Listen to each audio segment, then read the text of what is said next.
Okay, this is MCM version 3.11.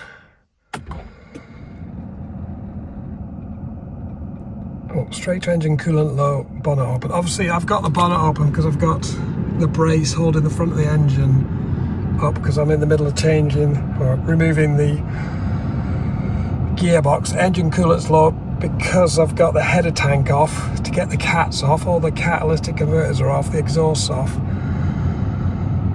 Yeah, it doesn't flicker. I don't get gearbox error at all.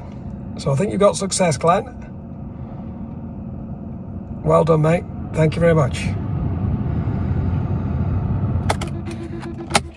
Alright. I'm actually I'm in the middle of the area.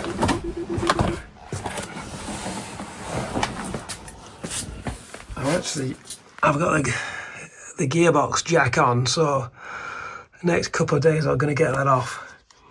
Just finding time after work at the minute. I'll keep you posted.